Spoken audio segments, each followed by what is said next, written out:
Olá, pessoal. Eu sou o Carlos.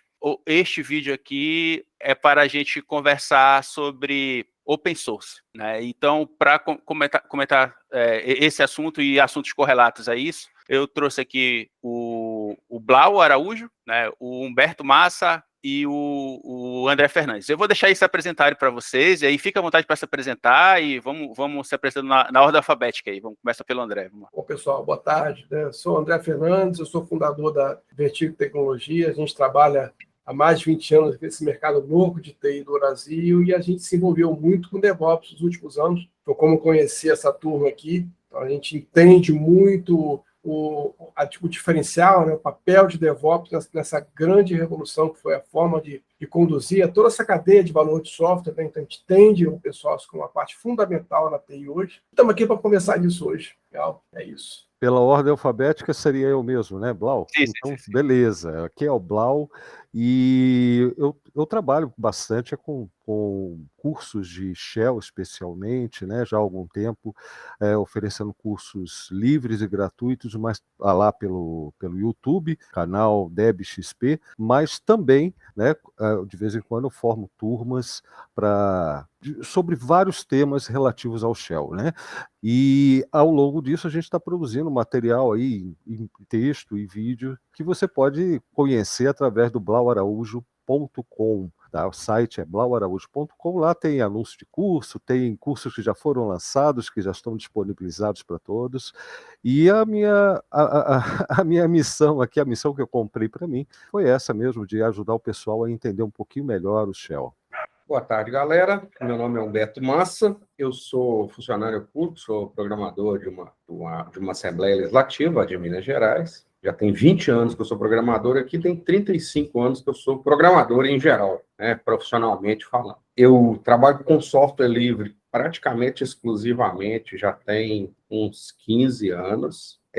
Trouxe muitas ideias de software livre aqui para onde eu trabalho, levo para clientes para os quais eu faço freelancer. Sou advogado do software livre já tem uns 25 anos já. Sou usuário do Debian desde a versão 2.0, 2.2, alguma coisa assim. Muito engajado, já fui muito engajado nas lista do kernel antiga, dos anos 90 e 2000, lista do Debian, dos anos 90 e 2000 também. E atualmente eu trabalho na área de integração de dados, fazendo ferramentas aqui para o uso da minha repartição. E aqui nós temos uma característica, nós somos a primeira repartição pública no Brasil, que a TI da Assembleia Legislativa de Minas Gerais, ela tem ISO 20.000 e ISO 27.000 e passa por, isso já tem quase 10 anos já, e passa por auditoria externa e interna, estamos sempre renovando aí várias coisas. Usa-se muito DevOps aqui, a gente usa como ferramenta de desenvolvimento aqui na área na qual eu trabalho, e é isso. A razão de eu ter chamado vocês aqui e da gente entrar nesse assunto é porque muitas pessoas, assim, muitos eventos, e até aqui mesmo no canal, muitos vídeos que eu gravei, acho que foi uma constante a requisição de debater fundamentos, tá? Então, eu queria assim, isso é uma coisa meio abstrata. Antes de a gente entrar em open source e software livre, etc., esses assuntos correlatos, eu queria saber a opinião de vocês sobre isso, né? Qual seria a importância dos fundamentos para o dia a dia? Trazer o que é que possa agregar valor e o que seriam esses fundamentos que todo mundo, o pessoal, principalmente que é sênior, fica se queixando, né? Se queixa de quem está entrando no mercado. Pô, mas você tem que saber fundamentos e tal. E eu não gosto que o debate fique numa coisa muito vaga. Tipo assim, a pessoa se queixa de fundamento, mas não diz o que é. E aí a minha primeira pergunta para vocês é essa, né? Assim, existe mesmo essa importância, uma importância, a gente tem que dar essa importância tão grande para fundamentos? E o que seria do seu ponto de vista de vocês? Fique à vontade para responder. Posso completar a pergunta? Pode. Quem aqui fala isso para alguém? Nossa, o tempo todo. Então, eu acho que esses fundamentos devem vir deles aí.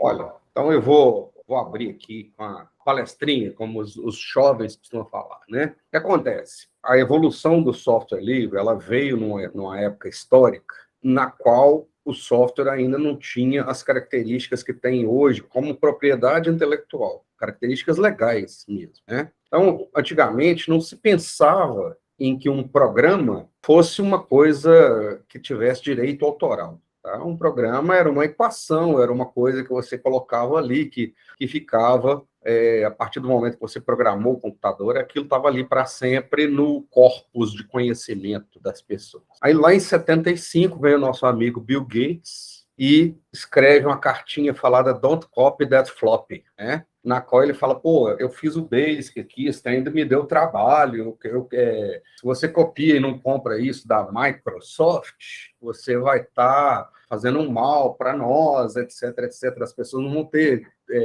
incentivo para fazer software e tudo mais. E isso aí desagou na onda do software proprietário. Aí vem o Richard Stallman, que é uma figura controversíssima, não vou entrar nas controvérsias dele, mas ele vira e fala assim, olha, para mim, isso é um caô. Quando você desenvolve um software, você tem um custo inicial, cada cópia desse software é custo marginal, né? E isso na época que você tinha que botar o software no flop e levar o flop na casa do sujeito lá e tudo mais. Ele falou, isso aí é custo marginal, o custo intelectual é o de produzir o software. Você fala que se você gasta uma vez só. E aí o Stallman fundou o GNU e a FSF, né, a Fundação do Software Livre, para fazer um judô. O pessoal das grandes empresas já tinha conseguido que software fosse considerado propriedade intelectual como um livro, né, como copyright, como é falado nos Estados Unidos, e direito autoral, como é falado no nosso direito aqui. Né? Então ele falou, não, eu vou usar um judô. Eu te cedo uma licença do meu copyright desde que você continue. Qualquer modificação que você fizer no fonte, eu quero que você continue com ela para quem você for passar esse software adiante. Você tem essa obrigação. E aí surgiu a GPL, versão 1 e tudo mais. E ele fala que software é software livre, você tem 4 liberdades essenciais. Executar o software do jeito que você quiser, para o propósito que você quiser. Se você quiser fazer uma máquina de moer neném com software, você está dando essa liberdade. Pode fazer arma, pode fazer bomba, pode fazer o que você quiser. Pode fazer máquina de produzir uma droga psicodélica. O problema de como você vai aplicar o software, se é legal, se é ilegal, se é imoral ou se é imoral, é seu. Esse software que eu estou apresentando nesse formato, você tem a liberdade de executar como quiser. E você tem a liberdade de estudar o tanto que ele quiser, como que ele funciona. Você tem a liberdade de redistribuir cópias, que é uma liberdade que o direito autoral te prende. Eu não, estou abrindo mão de uma coisa que a lei, direito autoral, a lei copyright lá dos Estados Unidos, eu vou abrir mão disso. E você pode distribuir até cópias modificadas, que é o que a lei do direito autoral chama de obra derivativa, né? E a lei de direito autoral fala assim, quem é o detentor de um direito autoral, ele pode falar assim, ninguém pode nem fazer uma obra derivativa. Se você escrever um conto com o personagem principal sendo Harry Potter, a J.K. Rowling vai cair matando em você em 2 minutos. Não deixei, porque vai ser uma obra derivativa dos livros dela. E ele fala assim, não, pode distribuir à vontade, mas com a condição que todas as liberdades que eu te dei aqui agora, você passe adiante para as outras pessoas. Então, o software livre, a fundamentação do software livre é essa. É você terminar a cadeia do que o Stallman definia como sendo um caô, como sendo uma enganação, porque a produção do software tem um custo fixo e cópias do software têm custo marginal. Então, essa é a minha palestrinha sobre software livre. Toda vez que alguém me pergunta sobre software livre, eu falo isso. Aí a pessoa fala, então é por isso que você usa o Linux? Eu falo, é por isso que eu uso o Linux. Por isso e por quê? Porque quando eu pego os pacotes do Debian que estão instalados aqui no meu laptop, que eu uso para fazer essa videoconferência com vocês, esses pacotes, eu sei que, mesmo que eu não tenha ido lá e lido e estudado linha por linha do código, eu sei que um desenvolvedor do Debian teve o cuidado de empacotar, de olhar, de ver se não tinha furo de segurança. Vai ser perfeito isso? Não. Mas vai ser muito melhor do que um negócio que vem da Microsoft atualmente, o pessoal andou rodando o Windows 11 aí, debaixo de uns firewall com contagem de conexões, né? Antes de você fazer qualquer coisa, o Windows 11 já contou seu nome, sobrenome, qual a cor da sua calcinha, tudo para a Microsoft, tá? Então, eu uso o Linux porque eu não quero isso. Eu não me importo de usar o Google, trocar com o Google as informações que estão dentro do meu e-mail por umas conveniências, né? Comodidade. O Stallman fala com conveniências, né? por umas conveniências. Mas desde que seja nos meus termos e não com coisas escondidas o tempo todo. Então, a minha palestrinha é sempre essa. Eu falo isso para 1 milhão de pessoas e estou sempre falando, olha, não tem. Hoje, pouquíssimas coisas você tem motivo real para usar software proprietário, entendeu? Aqui, por exemplo, a gente usa como software livre no nosso... A gente usa o Windows porque é difícil você treinar 3.000 pessoas que trabalham aqui em usar um sistema diferente, etc, etc. Mas a gente usa o LibreOffice. E a gente eliminou o Microsoft Office já tem 15 anos, né? Então, hoje, por exemplo, se você chegar aqui, for ser empregado aqui da Assembleia e precisar usar o Microsoft Word, você tem que justificar por que você precisa usar o Microsoft Word. No que o Writer não vai te satisfazer, que realmente justifique esse investimento e todo o investimento à parte que isso demanda das pessoas. Basicamente, anual, né? Todo ano, né? Todo ano. Tem plano que é mensal também, né? O comparativo é todo ano, né? Sim. Sim, André, ia falar alguma coisa? Não queria interromper, não, só comentando que é o custo anual, é o sangramento anual, né? A proposta de valor que é essencialmente a mesma, né? O Excel ele é o mesmo há 10, 15, 20 anos. Né? O Word é a mesma coisa há 10, 15, 20 anos. Então, realmente é uma coisa que, talvez no passado, o LibreOffice fosse não pode falar palavrão, né? Fosse difícil de usar no passado, só que uma hora ele alcança, né? Porque as funcionalidades são básicas, né? Texto, planilha, apresentação, e, cara, o mais que você questione, uma coisa, eventualmente, todo mundo alcança aquele basicão que é o que atende, né? Então, realmente, você começa a ficar, né, Alberto? É difícil justificar esse investimento ano a ano, realmente. Eu acho que o Massa falou até do fundamento dos fundamentos, né? Porque tudo começa com isso daí, com essa briga do software livre mesmo, né? Pela liberdade da computação, você poder fazer o seu trabalho sem precisar depender da boa vontade, mesmo que você pague, você precisa de boa vontade, né? De um software proprietário, de um sistema operacional proprietário, de um software para fazer imagens, um software para fazer texto, um software para fazer música, para fazer vídeo. Sem essa liberdade fundamental, né, que foi o que o Massa trouxe, eu acho que a gente não estaria nem tendo essa conversa aqui. O pessoal fala muito, olha, se não fosse software proprietário, a ciência da computação não teria avançado. Eu acho que é justamente o oposto. É o oposto. É o oposto disso. Com folga.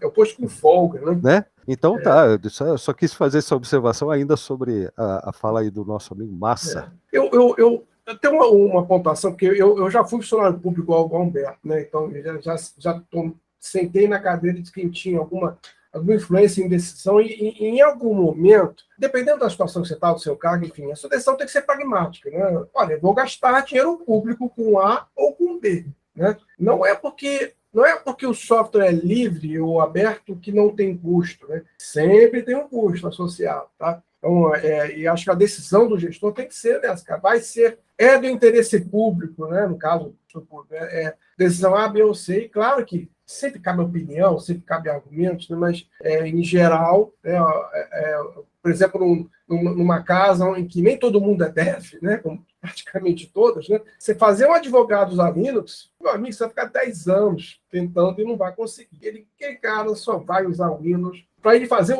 até o LibreOffice vai ser difícil. Então, você está no Ministério Público, você vai virar para aquele bando de promotor lá dizendo que ele vai ter que usar um software que não se sente confortável. Nem toda guerra a gente vence. Mas, genericamente falando, né, o que a gente está discutindo aqui é um modelo de desenvolvimento de software que é inerentemente superior. Produzir software no modelo open source, a revelia de qualquer aspecto ideológico, né, é um modelo notoriamente superior. Né? Produz software com maior qualidade e, potencialmente, produz software cujo custo de propriedade, né, custo de sustentação e manutenção é potencialmente menor. Então, assim, isso era uma discussão que era forte, né, há muitos anos atrás, né, E nunca foi, do ponto de vista prático, né, para um gestor tomar decisão, nunca foi uma decisão ideológica. Claro que o fator ideológico ele conta, ele é importante para a pessoa que quer contribuir, então ele não é irrelevante, é um fator pertinente, mas para o gestor tomar uma decisão, e acredito, não acho que se fala de dinheiro público, tem que ser pragmática. E você vai estar usando um software que é melhor, menos bugs, com maior velocidade para correção de bugs, né, e potencialmente um custo de propriedade, um custo para caso específico de dinheiro público, você vai estar fazendo uma boa escolha. Né? Então, o fundamento ideológico ele existe, não é irrelevante, ele não é uma coisa que a gente possa menosprezar, não, ele é pertinente, principalmente, novamente, para o indivíduo que está ali contribuindo, mas é uma escolha melhor para o gestor, quando ele pensa mesmo em curto prazo, em médio e longo prazo. Imagina você rodar software server-side de Windows Server hoje, como já foi no passado, né? Fazer deployment de aplicação contra o Windows Server. Imagina que loucura hoje. Ninguém faz. Ninguém sem consciência pega hoje, escolhe, né? Uma plataforma de desenvolvimento. Não é com ninguém, mas sim, tem os malucos que escolhem. Vou trabalhar com SharePoint, vou ter que comprar o Windows Server, licenciar o SharePoint e vou entregar. Tem gente que faz essa escolha, mas é uma escolha absolutamente sem sentido hoje, na minha opinião. Né? Não é que não tenha o valor o produto, novamente, tem o seu valor, mas genericamente falando, não é uma escolha feliz. Né? Quando você pega um histórico, né, de quebra de compatibilidade, um histórico de bugs que se perenizam por anos, né? O modelo de código open source seria, como modelo de desenvolvimento de software, infinitamente superior. Né? Novamente, com o seu aspecto ideológico, você pode considerar ou não, mas ainda assim é um modelo superior. Desculpa, eu me demorei aqui também. Tranquilo. Eu só posso de novo só pontuar uma coisa? Eu acho que é impossível não ter aspecto ideológico, porque até aquilo que chamam de, isso não é ideologia, é uma ideologia. E principalmente no modelo público, justamente a ideologia que vai dizer se o gestor vai ter ou essa ou aquela postura e até a avaliação do que é melhor. Sem ideologia não existe, né? Não há como que isso seja isento de ideologia. Eu acho que o Massa até levantou a mão aí, se não me engano. A minha pontuação era só esse pontinho seu aí mesmo, que a gente não pode esquecer disso, né? Que ideologia vai existir em qualquer situação. Mas só para eu fechar mais ainda a questão que o André colocou, é isso mesmo. Aqui, por exemplo, a gente usa o Oracle. A gente tem uma base de software in-house aqui enorme e que tem 30 anos de evolução por trás e que chegou num determinado momento, foi até aventado. A gente vamos usar o PostgreSQL? Será que vai dar? Aí chegaram à conclusão de que os projetos de software necessários para converter toda essa base de Oracle para PostgreSQL era mais caro do que manter, ou melhor, do que fazer o upgrade de licença que a Oracle está nos cobrando aqui, porque deixou de ser um servidor com a CPU só, aquelas maracutaias da Oracle, né? Então, chega uma hora que o gestor tem que falar, não, olha, isso aqui tem que ser aqui, porque eu não posso abrir 35 projetos de software novo, que eu não tenho programador para isso tudo aqui, e eu tenho que fazer a minha manutenção e tocar os projetos de software que estão funcionando e tudo mais. Então, no final das contas, as escolhas são feitas de forma pragmática. Agora, você estava falando, por exemplo, aqui, inclusive, o deputado usa o LibreOffice, com assinatura digital, porque o LibreOffice é um software que já chegou na paridade de features. Eu sei que tem algumas coisas ainda é mais simples de fazer no Microsoft Office, mas a essa altura do campeonato, 15 anos depois, nós temos até um monte de desenvolvedores aqui que conseguem fazer plugins para o LibreOffice. Então, a gente tem os plugins internos aqui, transformam o que seria uma escolha puramente ideológica numa escolha pragmática, porque aqui a gente tem conhecimento para tocar esse tipo de coisa. Só completar, desculpa, só falando, vocês falaram uma coisa muito interessante, realmente, até a escolha por a opção consciente por tentar fazer uma escolha pragmática desprendida de ideologia é em si só uma escolha ideológica, né? Quero ser isento. Sim, vocês estão certíssimos, né? Mas que objetivamente, né, existe uma ideologia que a gente considera correta para o gestor público, né? Não deixa de ser uma ideologia. A isenção, né, ela é também um aspecto ideológico, mas sim, vocês estão certíssimos, é isso mesmo. E outra, a maior briga, uma briga macroscópica sobre a questão do que fazer com o dinheiro público, né? Vamos usar isso para vamos incentivar a produção proprietária de software, né? Vamos ceder aos lobistas porque a empresa é que banca, mas ou vamos ceder ao software livre. Eu vou continuar falando software livre, para mim open source foi outra enganação que apareceu no meio do caminho, mas para mim é sempre software livre. Então, eu vou colocar aqui software livre, né, para, enfim, que também é fornecido por empresas, também banca desenvolvedores, mas não tem aquela relação, com aquele tipo de relação com a economia que o mercado, enfim, já o status quo e tudo mais. Essas decisões são todas ideológicas. Mesmo que pragmáticas, a decisão do que fazer com o dinheiro público é uma briga ideológica das grandes, né? Sim. É isso Você aí. comentou uma coisa engraçada, essa questão de software livre uma coisa e open source é outra. A gente tem mesmo dentro dentro do Estado, né?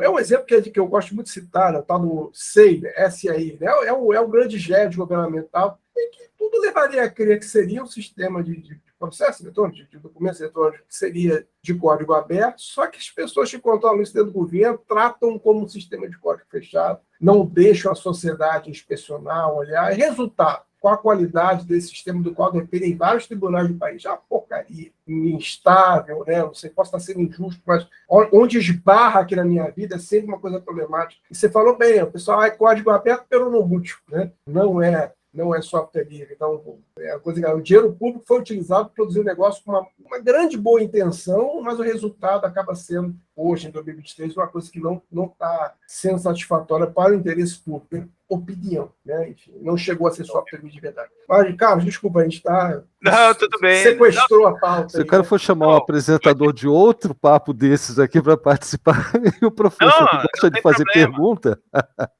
Vamos lá. Não tem problema, não. Veja bem. Não tem problema. O meu objetivo aqui é abranger todos os assuntos possíveis dos fundamentos disso que a gente está conversando. Foi bom as coisas fluírem de forma natural, vocês puxaram isso para esse lado e também falaram um pouco de governo, mas eu estou interessado nas outras coisas também. A pessoa que é responsável pelo projeto Fedora gosta de enfatizar sempre nas talks dele que a diferença, né, quando você está trabalhando em comunidade, é exatamente esse tema que vocês três abordaram agora. Entende? Essa parte aí, né, nós temos um objetivo em comum, e se a gente está conversando aqui, desenvolvendo o produto em conjunto, e tem umas pessoas que têm uma ideia diferente da minha, e elas se reúnem, o comitê decidiu, olha, a maioria das pessoas decidiu isso, as outras pessoas aceitam, porque quem ficou com a ideia que perdeu, ela pensa, não, mas eu confio naquelas pessoas porque eles têm o mesmo objetivo que eu. Né? Eu estou puxando o assunto um pouco para o lado de curadoria. Eu discordo, mas no futuro a gente pode conversar e eu consigo fazer a minha ideia prevalecer. Mas, assim, em resumo, tudo isso, o que eu quero dizer é o seguinte, que o software open source ou software livre, eles demonstraram uma força muito, muito grande no que diz respeito nas qualidades que o André enfatizou, que questão de qualidade, questão de controle de bug e do próprio processo de desenvolvimento, assim, chegou num ponto que hoje em dia não tem como você dizer por exemplo, eu posso dizer que tudo é software livre, tudo é open source, eu posso falar isso, porque o modelo que é mais utilizado pelas empresas, que dá mais resultado, que é o modelo de cloud, ele é baseado no modelo de open source, modelo de software livre. Então, as empresas, elas utilizam na verdade, tem a versão community, que na verdade é um software livre. Eles tentam jogar num jogo vencer, win-win, eu ganho. Né? Então, eu tenho aqui a minha versão que eu vendo, por Red Hat, eu tenho meu Red Hat aqui, que eu vendo com todas as features e etc. E eu tenho aqui uma outra versão, sei lá, um Fedora da vida, ou como tinha antes, o CentOS, e a comunidade desenvolve e eu consigo o melhor dos dois mundos. Então, esse é o modelo que é utilizado por todos. Inclusive, a própria AWS, ela está meio que mudando o Linux dela para ser baseado no Fedora. Né? Então, eles não querem manter fechado, como se fosse um proprietário, então eles vão utilizar, eles estão criando parcerias com o projeto Fedora e o novo Amazon Linux vai ser todo baseado em Fedora. Então, o que eu quero dizer é o seguinte, que o software livre, uma das razões de eu ter puxado esse assunto para cá é porque tudo é open source, tudo é software livre. A gente não tem como a gente fugir disso e dizer que isso não acontece. Tá entendendo? Isso já é uma realidade. Então, isso não existe uma guerra entre o que é proprietário e o que é só. Isso já acabou. Não é, tudo é software livre.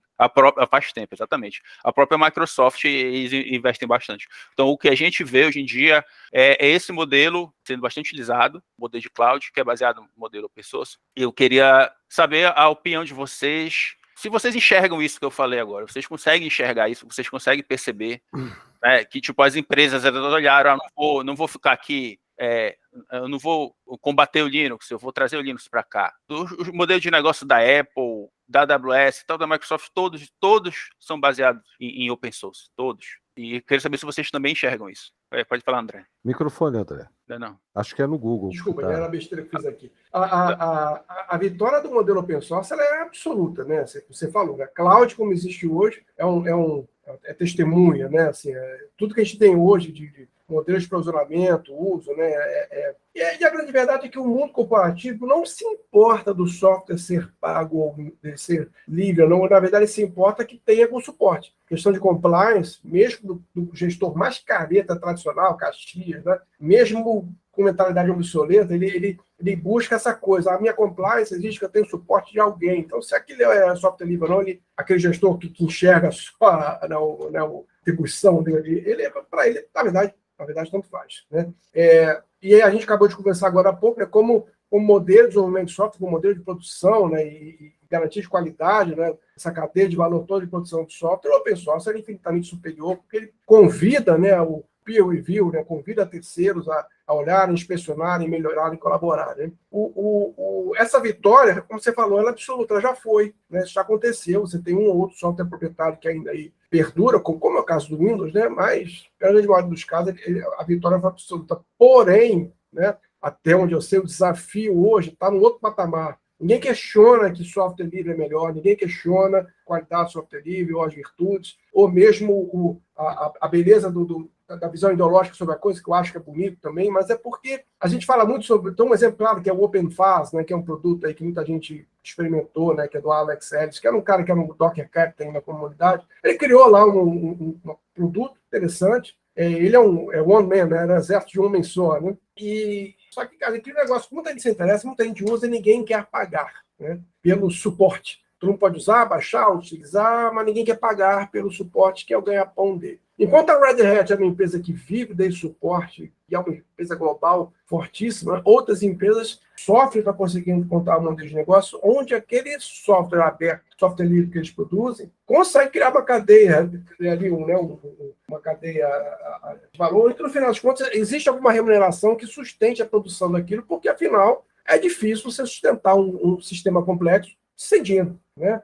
Tu não tem que comer alguma coisa. Não, pois é, mas aí que tá, né? É que nem um vídeo que eu compartilhei com o Blau, que tipo assim, por exemplo, o Dave Farley, ele cita aquele carinha lá do fake JS lá e do Colors. Vocês se lembram? Sim.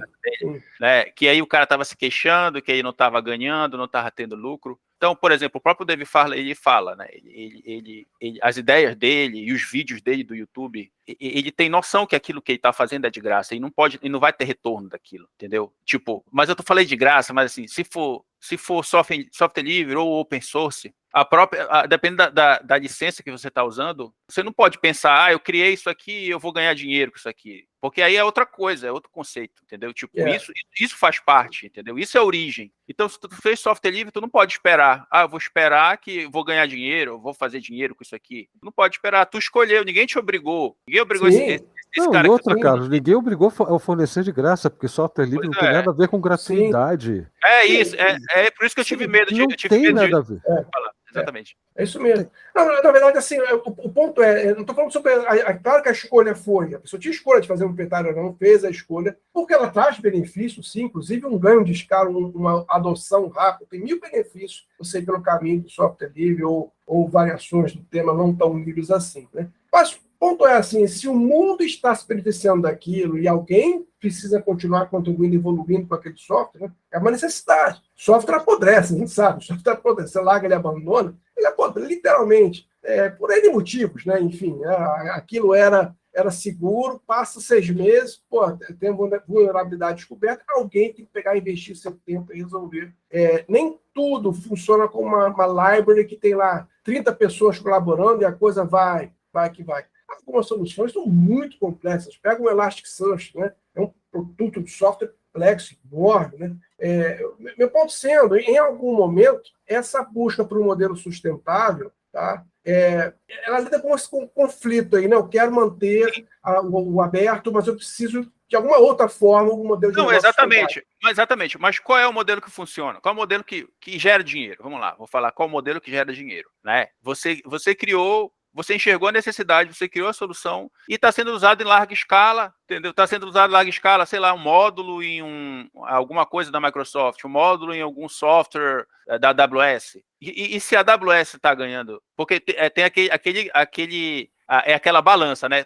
Tu tá usando o software livre na tua, por exemplo, na repartição lá do Humberto. E quanto que ele não está economizando? Então está economizando muito, muito dinheiro. Esse dinheiro que foi economizado, uma parte dele ou todo ele pode ser investido em outras coisas para manter essa solução, para ajudar a manter essa solução, entendeu? E te dar retorno. Então, por exemplo, o dinheiro que a AWS economiza, com o exemplo que eu citei lá, que vou usar o Fedora, o dinheiro que eles vão economizar com isso, já pensou? Eles tinham que criar a distribuição desde o zero, agora eles não vão mais criar, eles vão ter um convênio com o Fedora. Em vez de gastar os 80 milhões que eles iam gastar com a equipe deles, não. Eles pegam metade desse dinheiro e investem lá no projeto Fedora, por exemplo, entendeu? Você comentou uma coisa engraçada, porque essa relação da AWS com a Fedora não parece ser predatória. Eles estão fazendo um acordo, né? Sim. Mas, por exemplo, a AWS pega todo o stack da Elastic, que é aberto, e sem pagar um centavo para a Elastic, lança o bundle dela, né? Aquele self-service no console da AWS. Neste momento, a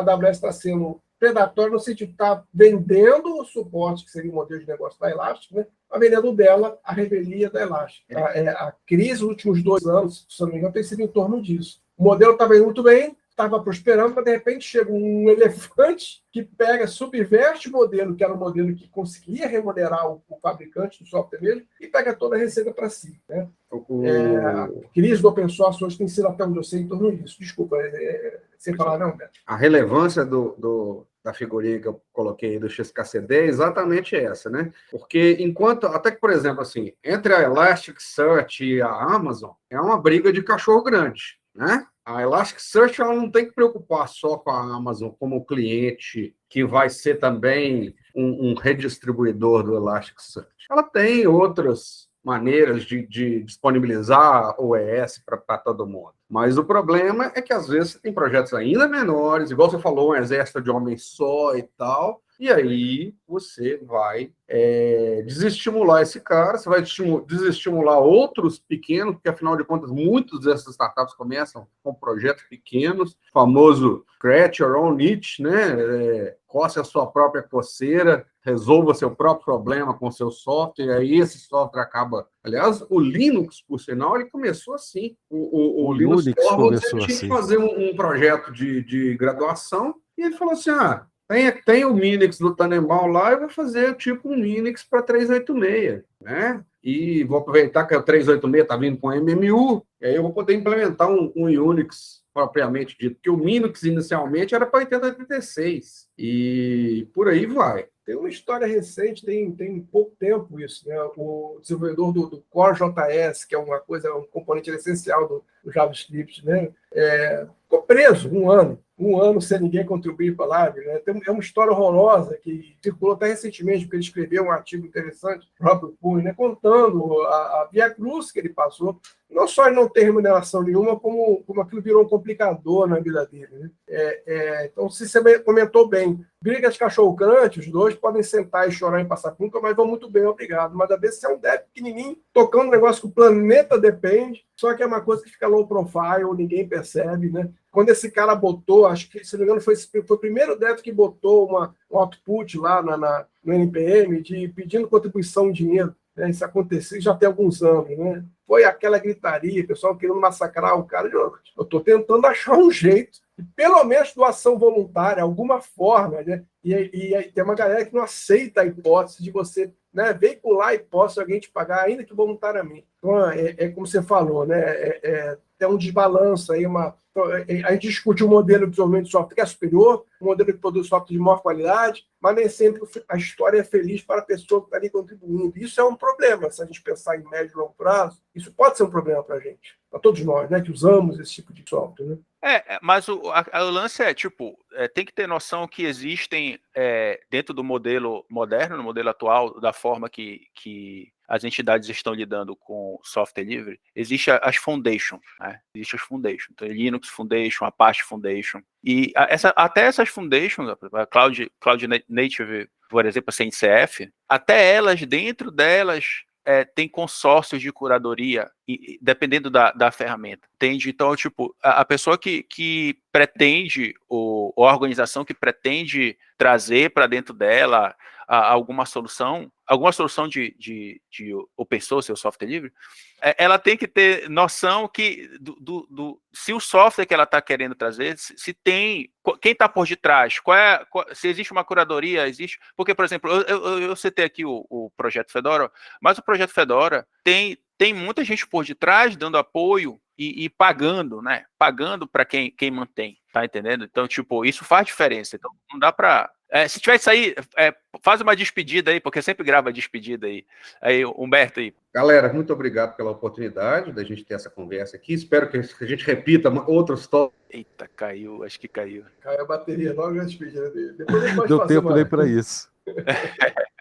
Tá, enfim, o que eu quero dizer é o seguinte, que existem as curadorias, eu gosto de focar nessas curadorias, porque não é só uma empresa, tem muitas empresas grandes por detrás, muita gente com interesse,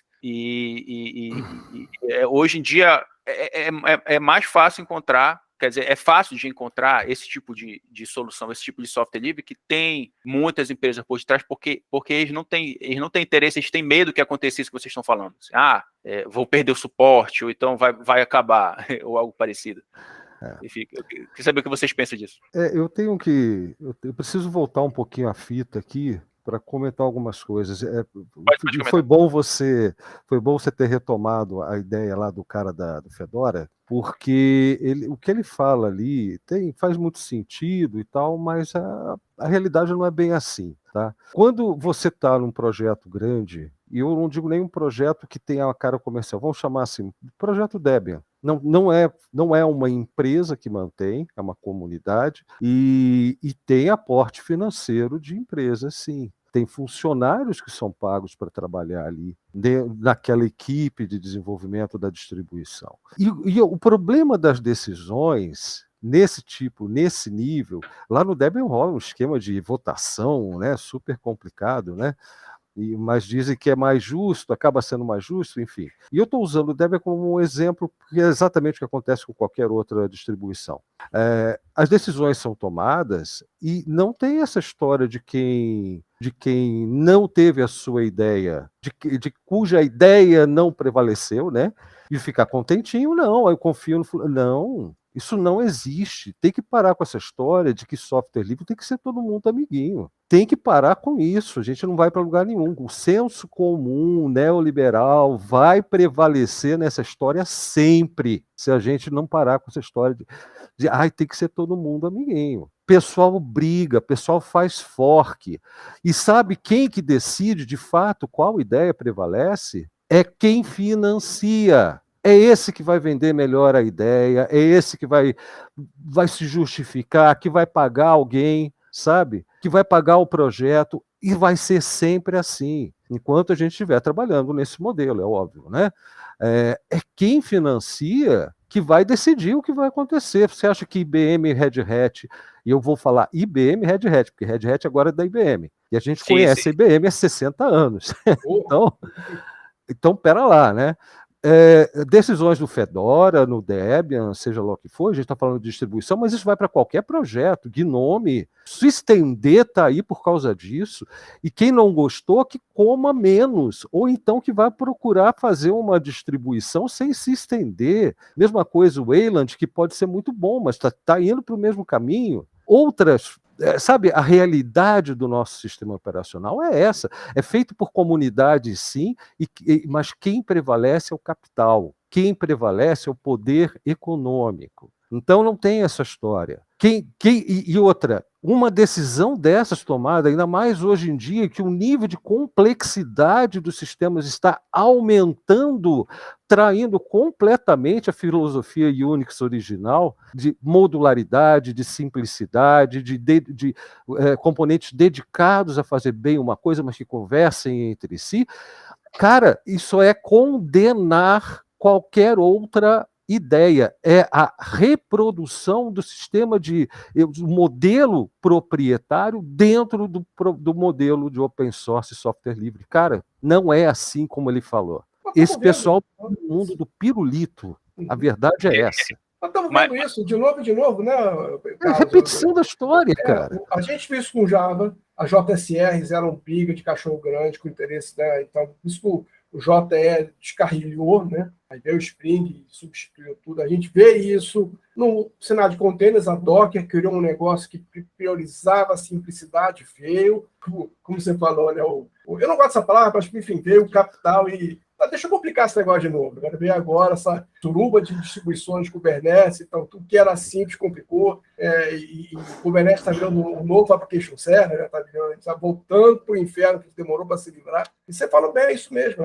Tudo que foi concebido para virar minimalista, especialista e simples, né? O pessoal não, peraí, tá bom ser demais, vamos complicar, deixa eu piorar essa porra aí. Não, tudo bem. Eu vou discordar com respeito de vocês, porque eu acho que, tipo assim, acho que a nossa experiência, né? Essas coisas não ficam, cara. Tipo, as coisas proprietárias, assim. Eu volto naquilo que eu afirmei. E essas coisas não perduram. O próprio exemplo, vou pegar como exemplo que o André falou, a tentativa do Docker de alguns anos atrás, que não vingou, perdeu justamente para o Kubernetes, entendeu? A parte de orquestração perdeu para o Kubernetes, porque o Kubernetes tinha uma abordagem que era voltado mais para a comunidade, entende? Então, tudo bem, eu entendo porque só replicando aquilo que eu falei o Blau também assistiu o vídeo, foi uma frase do cara lá responsável lá pelo Fedora, né? Tem outro também dele, não dele, né, mas daquele outro vídeo, né, que também é muito interessante. Porque você está discordando, eu não entendi bem do que você está discordando. Não, eu estou discordando, tipo, de que vocês estão falando assim, por exemplo, tem o poder do capital, das empresas determinarem as coisas. E sim, continua sendo assim. Não, eu sei, mas eu acho que isso na prática não é isso que perdura, cara. Porque, assim, uma coisa que eu sempre conversava com meus amigos, né, porque eu trabalhava com on-premise, com data center, etc., é que a maior parte do software livre, pelo menos aqueles dos projetos que a gente trazia pra gente, trazia muitas coisas do projeto do Debian, do Zen Project, que também é livre, é aberto, que eles procuram resolver o problema, eles não criam firula. O objetivo é resolver o problema, tá entendendo? Então, eu ainda vejo isso acontecer, cara. Eu vejo isso acontecer. Eu vejo que, por exemplo, o Docker popularizou e agora a empresa que está por trás do Docker, isso aqui é meu. Não passou igual água pelos dedos dele. Ficou com a comunidade. Entendeu? Eu vejo isso, entendeu? Eu vejo as coisas. Ficou com outra pessoa, não diria que com a comunidade, mas isso aí. entendo o seu ponto, é uma discussão boa, né? Mas repara, quando a gente olha, você ficou com um papo interessante, esse processo decisório de uma startup, ele pode ter muito mais esse viés, né? Digital e aberto. Né? Agora, a gente que lida com um cliente corporativo, é meio que o extremo oposto, né? Só inventou containers, Kubernetes, aqui para cara, olha só que avenida de oportunidade você tem para buscar o seu futuro melhor. Aí o que os caras falam? Deixa eu comprar o OpenShift aqui. Aí 90% dos benefícios que você poderia ter, na minha opinião, com esse caminho, né, de Cloud Native, o cara larga de mão. Deixa eu ir para essa caixinha quentinha aqui, onde eu posso gastar 20 milhões por ano para enfim, mas eu tô preservar toda a prática de TI ruim que inventaram isso aqui. Exatamente. Mas isso não vinga. O OpenShift não vinga. O OpenShift mudou. Esse é um exemplo. Esse é um exemplo. Mas nesse meio tempo passa-se 10 anos, cara. Nesse meio tempo fica 10 anos. Mas o que vinga, não, mas veja bem, o que vinga ou não, eu acho que o que precisa definir bem é isso, porque o que vinga é o quê? É o produto final ou o modelo? O modelo persiste. Modelo, é disso que a gente está falando de modelo. Sim, o modelo, e não é nem o modelo de desenvolvimento, o modelo de negócios persiste. Tá? O software em si, aquilo que a gente vai utilizar, é claro, ou vai ter a comunidade que vai manter e pode ter ainda continuar tendo financiamento, vai sobreviver. Outros vão morrer porque não tem apoio nem da comunidade, porque tem aquele tripé, né, que é a demanda, a necessidade, a adoção, comunidade apoiando, o cara lá de produtos, inovações, da engenharia lá da empresa, ficar de olho nessa turma, puxar para lá. Eu entendi. O que eu estou falando é o seguinte: não vinga. Entendeu? O produto o produto que teve a influência lá, que vocês estão falando, olha, o cara lá determinou, esse produto aí não vinga, ele fica para trás. E quem aposta, morreu. E quem aposta? Se estender, morreu. Estou sendo mais na base ainda. Se estender, morreu. Não, mas vamos lá. Hoje você não consegue fazer mais um sistema operacional como você conseguiria fazer há 10 anos. Por causa do se estender. Por causa do se estender. Entendi. E mesmo aquela comunidade em que você confia para desenvolver software para você, para fornecer, para empacotar, fazer a curadoria, é obrigado a modificar as configurações dessas implementações, desses pacotes todos, para que eles funcionem como se estender. Tanto que houve, ao longo dos últimos 5 anos, 6 anos, 2, pelo menos, grandes votações no Debian, para saber se daria suporte ou não, porque isso é trabalho. Por que ficou, não, vamos estudar e tal, como a última resolução. Vamos estudar a possibilidade, não vamos dar o suporte, mas vamos trabalhar, enfim, na pesquisa em cima disso aí e tal. Cara, por isso. E quem colocou isso lá? E eu estou falando de uma coisa que, como você começou a conversa, a gente está falando de fundamentos. E o Massa, felizmente, puxou o fundamento dos fundamentos. E subindo um pouquinho disso aí, a partir dessa plataforma dele, software livre é software feito por comunidade. Pode ser um indivíduo produzindo um software pequenininho. O NeoFet é um shell script, por exemplo. Eu estou falando de coisas que as pessoas usam no dia a dia. E as pessoas usarem é um motivo para empresas olharem, financiarem e também transportarem esse uso para o uso corporativo. É uma via de mão dupla, não é só do mundo corporativo para as pessoas, é das pessoas para o mundo corporativo. Sim. Tá? Então, veja, essa é a base da base. Então, o sistema que você usa, pode ter lá uma pessoa fazendo, um monte de gente gosta, vai formar uma comunidade e não há necessariamente qualquer garantia de retorno financeiro. E essa fala que você destacou do nosso amigo lá do Fedora, ela é um complemento de todas as observações do primeiro vídeo que você mencionou aqui também, sobre o problema da sabotagem do código feito pelo próprio autor, por não receber o apoio da comunidade ou de empresas que ele achava que deveria receber. Tá? Por quê? É aí que entra a minha questão quanto a open source e software livre. São a mesma coisa em termos jurídicos. Uma licença de software livre e uma licença de open source são exatamente as mesmas. A mais comum é a GPL, ou as variações da GPL, você vai ter MIT, você vai ter licenças BSD, todas elas dentro de critérios do que o software livre, a fundação lá que mantém o software livre, que não foi citada, a Free Software Foundation, né, tem lá didaticamente mostrando quais são os graus de liberdade que você tem, que vai desde o copyleft, né, que você garante que aquilo jamais será tornado proprietário, né, e até as licenças que são mais permissivas. Então tem vários graus, mas dentro de um consenso de software, do que é um software livre, open source só aceita rotular como open source. Eu sou contra a tradução do termo, porque é uma instituição, não é um movimento, tá? A Open Source Initiative, né?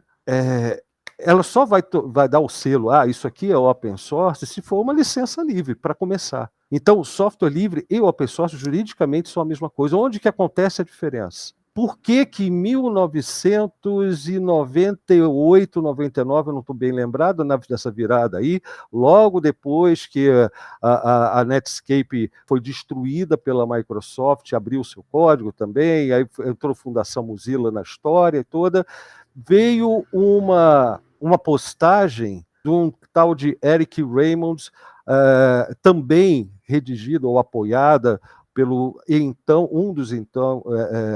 como é que era o nome? Não era presidente do projeto, um dos líderes do projeto Dev, essa era a palavra que me faltava.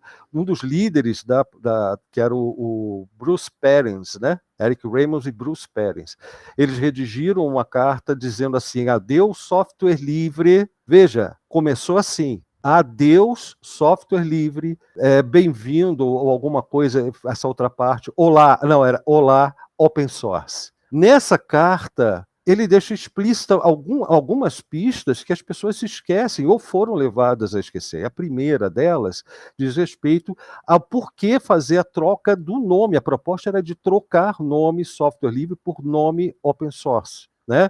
Na aparência seria apenas um ajuste para que a comunidade, né? Ele não tinha esse termo, o Eric usou o termo, o pessoal corporativo não fique nervoso, porque o pessoal corporativo fica nervoso quando ouve falar em liberdade.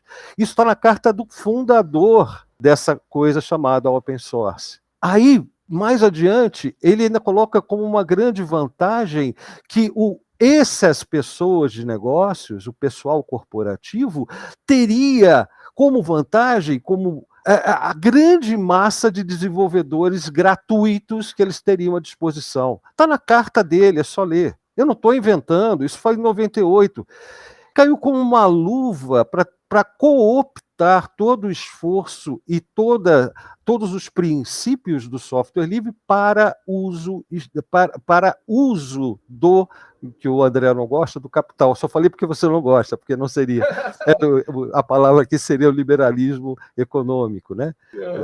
Então, para uso disso, que é uma perpetuação, porque é assim que funciona. O capital, que o André não gosta, nunca morre. Ele só se transforma, ele se adapta, e se adapta muito mais rápido do que as pessoas são capazes de reagir. Sim. Quando elas descobrem, e já está vindo uma nova onda, uma nova transformação. E foi assim com o software livre e open source.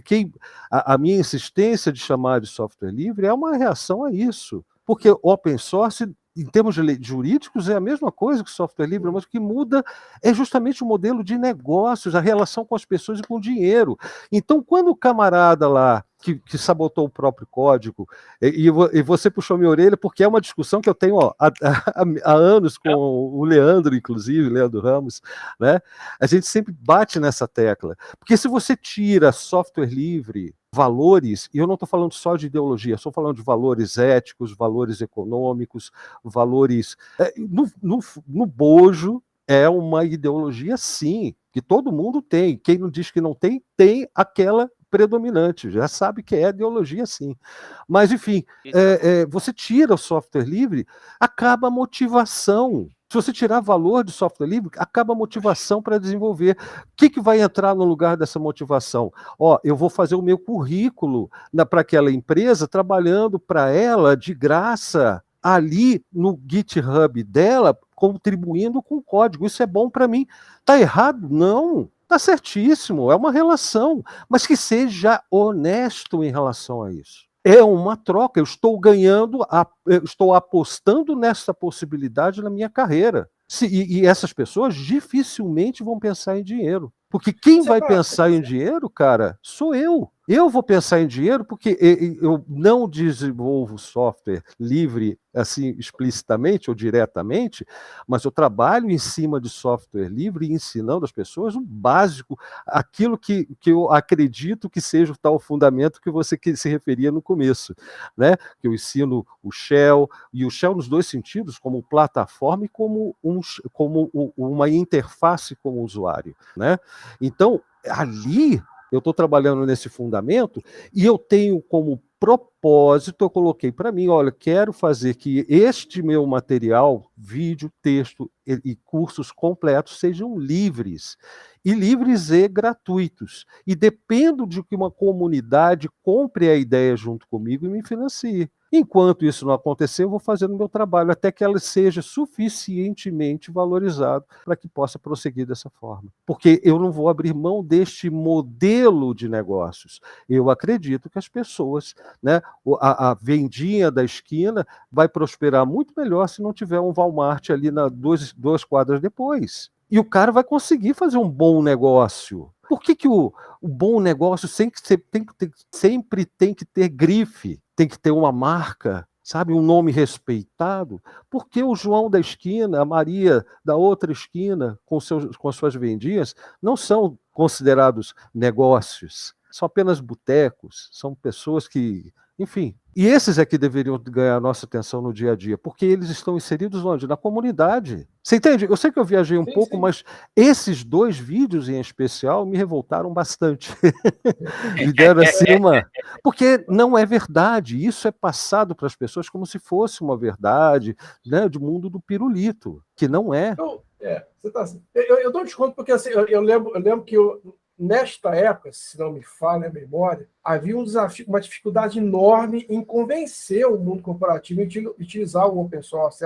Eu posso estar viajando, mas anos 90, anos 2000, ainda era um pouco difícil você emplacar. Eu como dev, querendo convencer um gestor a usar a solução A, B ou C, eu sofri um pouco porque ainda Eu acho que tinha. aqui na ponta era, sim, difícil. Eu Sim, acho era que aqui, difícil. mas onde o dinheiro Isso. interesse era interesse deles. Era o Sim, contrário. sim. Eu quero entrar nisso, mas não vou entrar com essa conversinha de hippie, hacker hippie, Sim. entendeu? E os hippies venceram em vários pontos, né? Assim, Vieram os yuppies. Pois é. Enfim, quando o pessoal fala da questão do capital, eu falo que eu não gosto da palavra, porque no final das contas, assim, nós estamos inseridos num contexto de mundo, né? A gente tem que fazer a coisa acontecer, né? E nem toda briga a gente vai ganhar, né? É verdade. A questão do código aberto, eu vejo muita gente produzindo coisa maravilhosa que não consegue viver daquilo. E eu acho que a humanidade perde com isso. Perde. Sim, perde, com certeza. Mas, ao mesmo tempo, para levar uma boa ideia para o mundo, né, existem mecanismos que estão aí hoje. Né? Essa pessoa que criou um software livre, ela pode divulgar essa ideia dela em canais hoje que, enfim, estão aí disponíveis. Você pode criar seu canal no YouTube, você pode criar seu... A gente tem hoje mais liberdade, a gente pode levar ao mundo o nosso código aberto e o capital não é exatamente o inimigo o tempo todo. Ele, às vezes, o capital é uma variável, ele não é um inimigo. Variável, ele é uma variável a ser combatida, sim, né? Mas ele, por si só, ele é neutro, ele não é bom nem mal, ele é uma força destruidora insustentável, tá? Mas ele é uma entidade, vamos dizer assim. Talvez faça mais sentido a gente falar de capital do que de mercado, eu acredito. Né? Porque o capital envolve a propriedade, envolve determinar quem que vai ser, que vai distribuir, quem vai ser o kernel dos meios de produção. Entendeu? Quem que vai dar acesso, vai controlar o acesso aos meios de produção? Quem vai dar acesso aos meios que darão visibilidade aos projetos? Porque você fala assim, não, de fato, hoje em dia a gente tem uma habilidade, uma capacidade de se comunicar em massa muito maior do que tinha há 20 anos, né? Há 20 anos a gente tinha internet sim, mas era tudo via fórum e tal, era um círculo muito mais fechado. Mas a gente não pode se iludir, por exemplo, achando que um Twitter da vida, você vai alcançar, por mais seguidores que você tenha, 2.000 seguidores, pô, parece um número enorme, né? O que eu tenho lá, 2.500 mais ou menos. Aí chega o cara genial lá do Bad Tux, né? Esqueci o nome dele agora. Jefferson. Isso, Jefferson. O Jefferson lá, que tem 10 vezes isso, um pouco, ou enfim, 30 mil, 40 mil seguidores, até ele, cara, sofre para que o material que ele divulga chegue às pessoas, para que fure aquela bolha. Né? Existe uma figura chamada influencer, por exemplo, nessas mídias. Isso já é uma realidade, é outra variável que a gente tem que levar em consideração. E o influencer determina o que você vai aprender para trabalhar com DevOps. O que curso você vai comprar para trabalhar como DevOps, para se formar? Eu estou falando nesse nível. Isso. Não obstante, no passado, você tinha que ver a PC Magazine, você tinha muito menos. Eu não troco o que a gente tem hoje para quem teve no passado, em momento nenhum, nesse aspecto, tá, de levar uma boa ideia, código aberto para a comunidade. Eu acho que hoje nós estamos muito melhor. Esse aqui é o meu ponto, assim. Mas aí é uma discussão mais para a mesa de baixo, que pode um pouco... Mas não era, né? Mas não era, me chamaram para uma conversa de bar e agora... Sério, pô? Eu só acho que assim, a gente tem um... É um porrete, a gente faz o que a gente quiser com isso. A gente pode pegar o capital e levar para o que a gente quer, mas, novamente, acho que aí vai começar a fugir do assunto. Mas você está certíssimo, né? Deixar ao relento é uma força destruidora mesmo, e totalmente sem amorfa, né? Ela está ali, né? Então, mas eu ainda acho que a gente hoje tem meios de a gente levar, de reverter quadros, de levar, o que se tenta fazer o código aberto chegar a algum lugar, a gente está melhor hoje. Desculpa, cara, vamos lá. Não, tudo bem. Eu não sou contra esse debate, o debate que vocês estão puxando, não. Mas, que nem eu falei, tem que abordar, eu quero abordar tudo, todo o prisma, né? Você tem 34 minutos para isso. Pois é. Vamos lá. Então, vamos lá. Meu nome é João. Meu nome não é João, meu nome é Carla, mas os personagens fictícios. Meu nome é João, eu tenho 20 anos. E eu preciso começar a contribuir com software livre, open source, ou sei lá como vocês queiram chamar. O que é que eu devo fazer?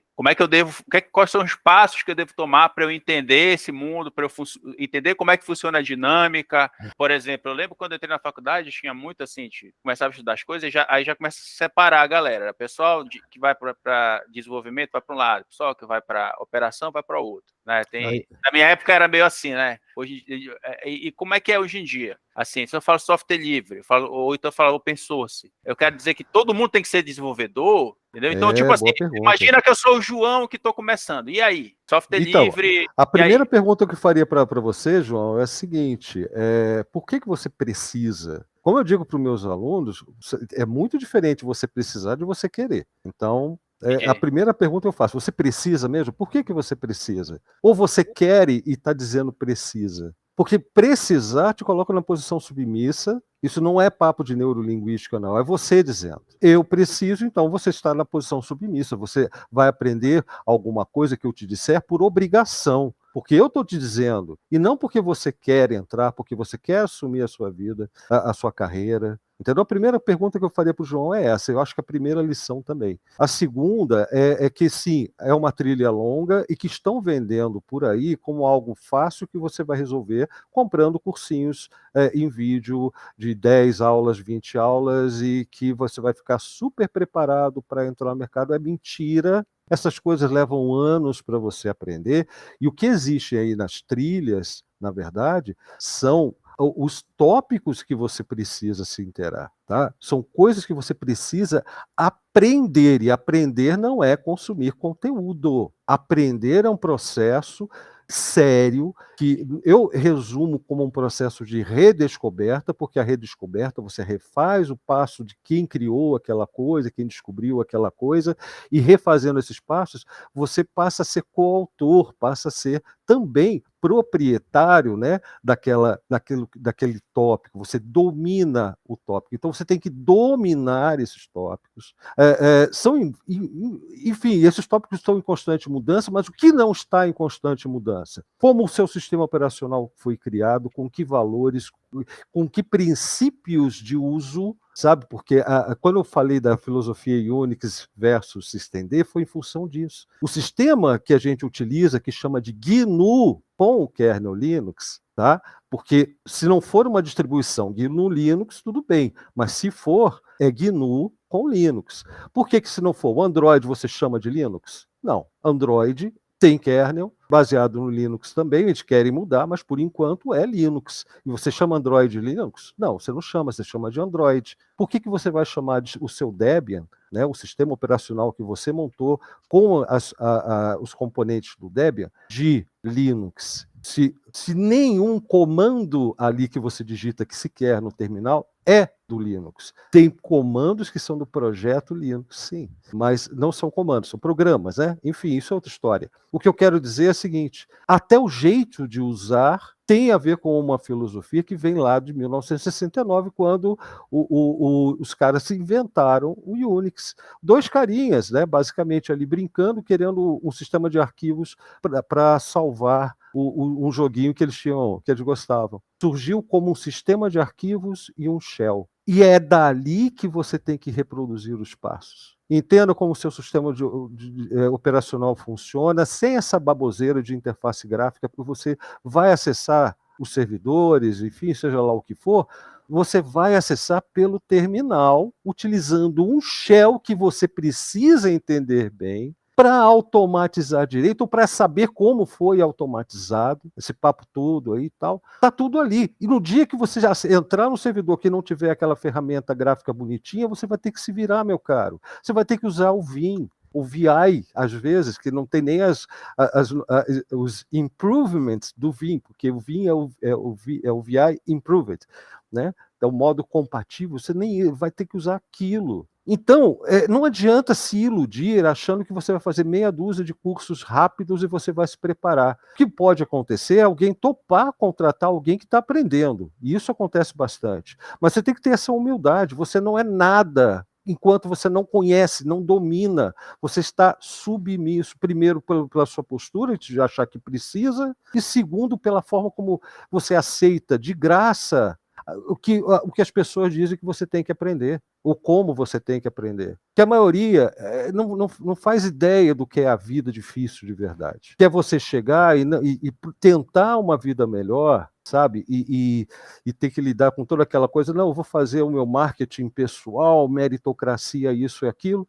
Eu estou puxando para esse lado porque quando você vende um papo de um monte de nome em inglês que você tem que aprender, um monte de tecnologias que estão aparecendo todo dia, toda hora, tem gente que não consegue acompanhar, e a gente tem que estar junto dessa pessoa também. E é por isso que eu gosto muito do Jefferson. O Jefferson trabalha justamente direcionado para esse pessoal, e eu também, que eu faço meu aqui muito menor do que o Jefferson. Não moro, não tenho grana, não tenho investidores, né? Tenho bons alunos e amigos, e eles que me apoiam nesse trabalho, cara, mas a gente tem que ver isso. Então, não se iluda, primeira coisa. Estuda a base é o sistema operacional, é o Shell, e o Shell Bash, nessas firulas de ZSH, Fish, isso aí é para você usar no seu dia a dia, não é para você aprender a ser profissional, tá?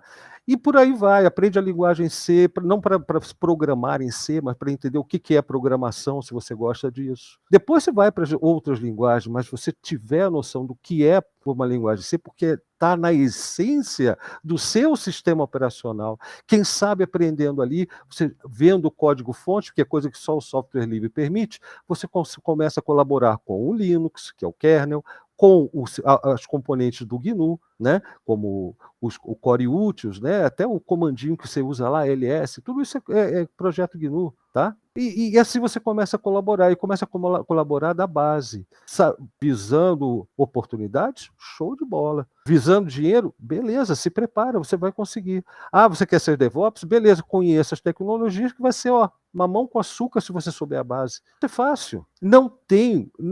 O pessoal cria toda uma mítica que realmente só afasta as pessoas. E quem tem internet, manda. A gente tem que pensar em todos esses detalhes, né? Mas é isso aí, falei demais.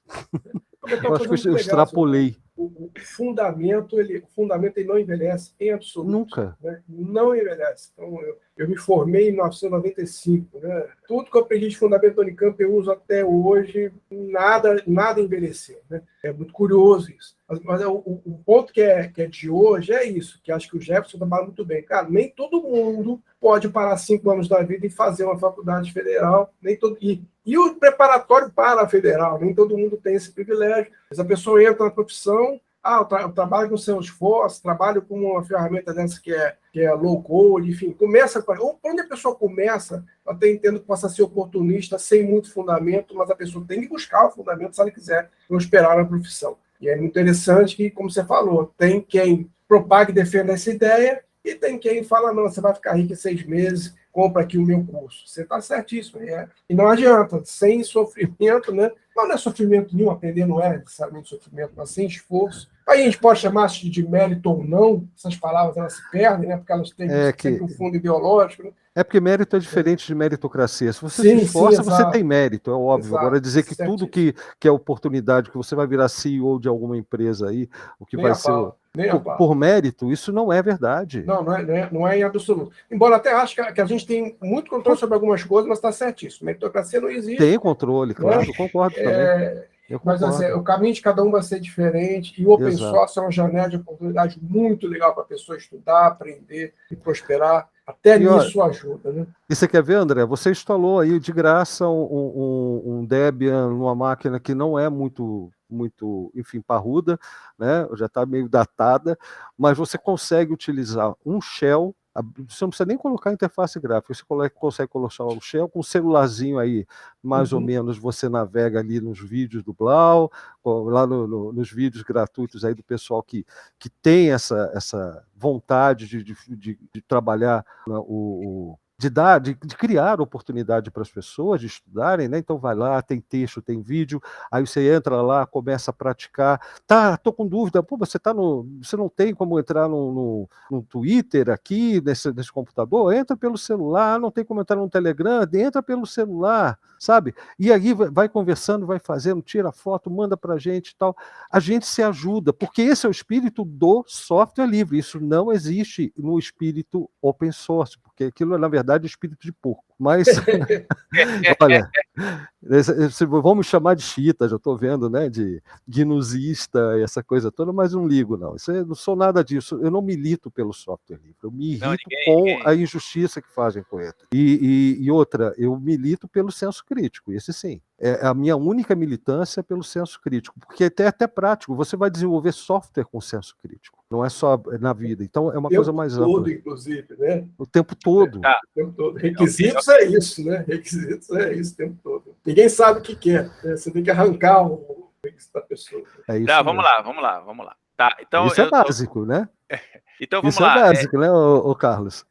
Sim, com certeza. Concordo com vocês dois. Concordo com tudo que vocês falaram. Então, que isso? Vamos lá. Então, voltando ao meu caso, que sou o João. Eu tenho que... Eu só acho que repetindo a pergunta que eu fiz, acho que não, porque vocês abrangem tantos temas, mas voltando. Eu tenho, por exemplo, como é que eu posso contribuir com o software livre? Quais são as formas que eu posso contribuir? Né? O software livre vai estar onde? Geralmente fica num repositório. Né, em algum lugar. Eu queria que vocês tentassem desenhar essa dinâmica para o pessoal aí, sob o ponto de vista de vocês. Se o André quiser, fica à vontade. Eu posso falar muito pouco sobre isso, mas o que eu diria inicialmente é o seguinte: quem for começar nisso, como em tudo na nossa profissão, vai ser extremamente frustrante no começo. Tá? Alguns softwares livres, ou open source que seja, né, para os quais essa porta tá semi-aberta para você contribuir, entendo que, mesmo aí tem uma escadinha, né? Nem todo mundo é committer, quase ninguém é committer, pouca gente tem a chance de você, em um tempo curto, conseguir propor uma mudança que vai ser aceita, é pequena. Vão rejeitar muito. Se você não codificou do jeito A, B ou C, enfim, me escapa um pouco as palavras, mas tem algumas regras ali para cada projeto desse que você tem que se adequar. Então, será muito frustrante no começo se você tem expectativa de ter um código seu lá naquela coisa aceita, né? Mas sempre será bom para você aprender. Sempre será importante para aprender. Mas acredito que vai demorar. Somente se o João está no começo, como você comentou, né? Começo, professor. Eu penso assim, primeira coisa que o João tem que fazer é o seguinte: ele tem que ver com qual projeto ele se identifica, o que é que ele gosta de fazer, o que é que ele se identifica. Por exemplo, eu sei lá, estou introduzindo no mercado de trabalho do mundo DevOps. E aí me mostraram os projetos Cloud Native. Aí tem vários projetos lá. Poxa, eu gosto muito do projeto do Linkerd, que é um Service Mesh, etc. Aí, o que é que eu devo fazer? Assim, agora eu dando a resposta, assim, do meu ponto de vista. Eu penso assim, sei lá, vamos pegar o nível do Blau. Assim, poxa, eu gosto muito do Nano. E eu gosto do Nano.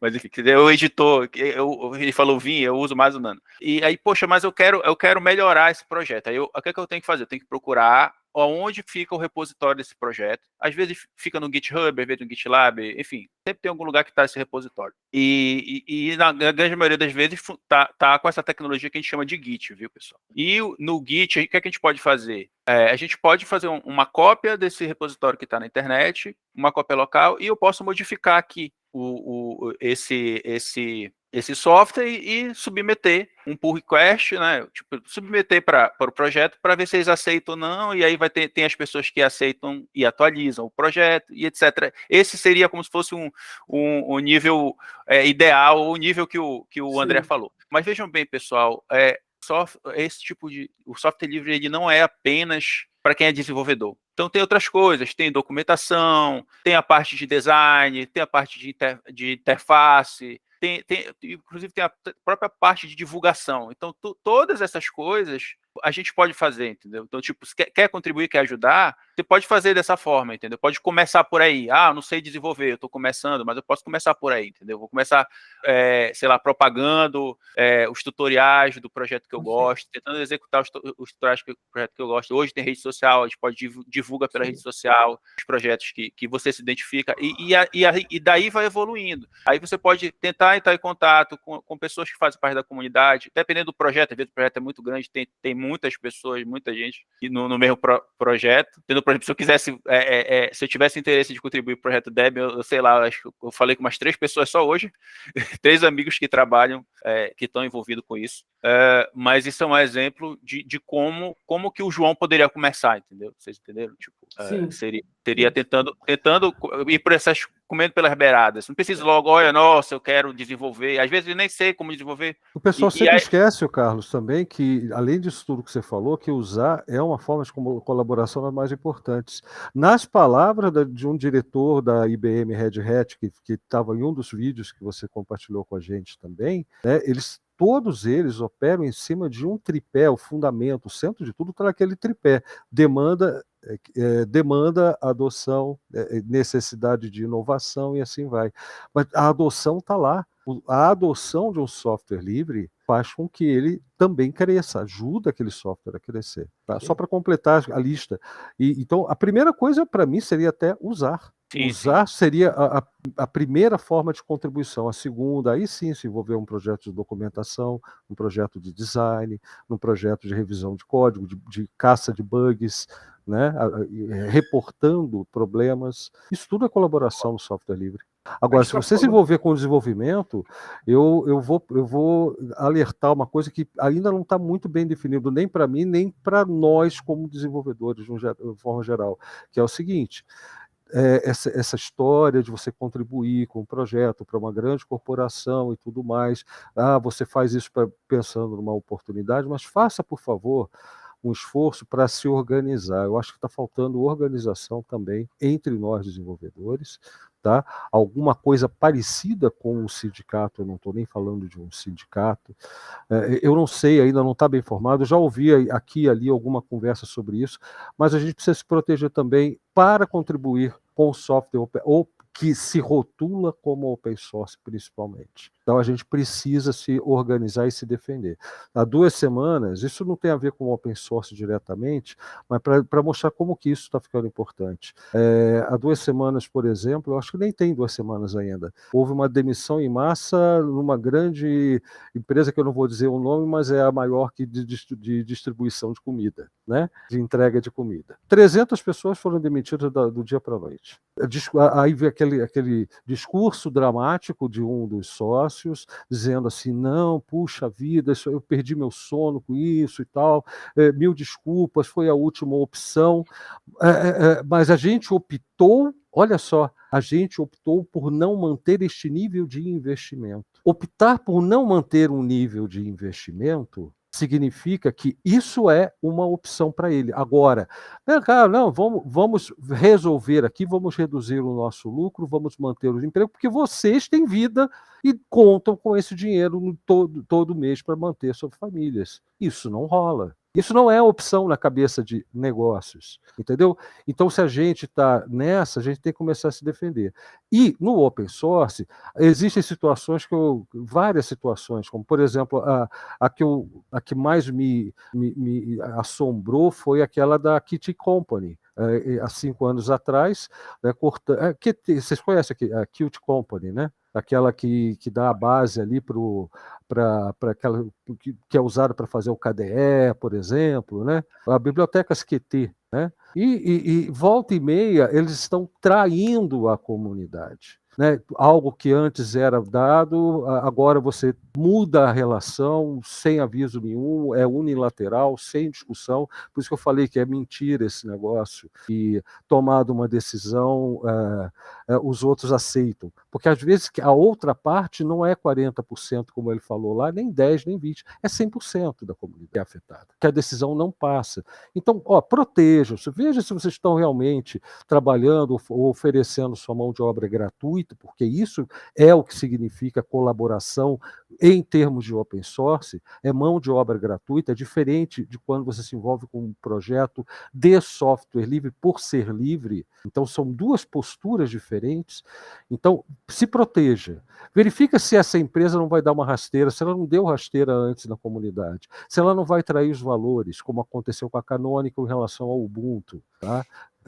E assim vai, a própria Red Hat, que hoje é propriedade da IBM, né? Então a gente não sabe, a gente tem que prestar muita atenção com o que a gente contribui, tá? Mas é um exercício importante, eu recomendo. Mas procura um software livre, procura alguma coisa na base, você está começando, caramba. Você ainda não tem emprego e não vai conseguir tão cedo. A verdade é essa. Se conseguia para ser aquela mão de obra escrava, o equivalente à escravidão, que não vai ter oportunidade sequer de estudar. E aí que eu falo que tem que ser organizado para que essas coisas venham a ser mostradas.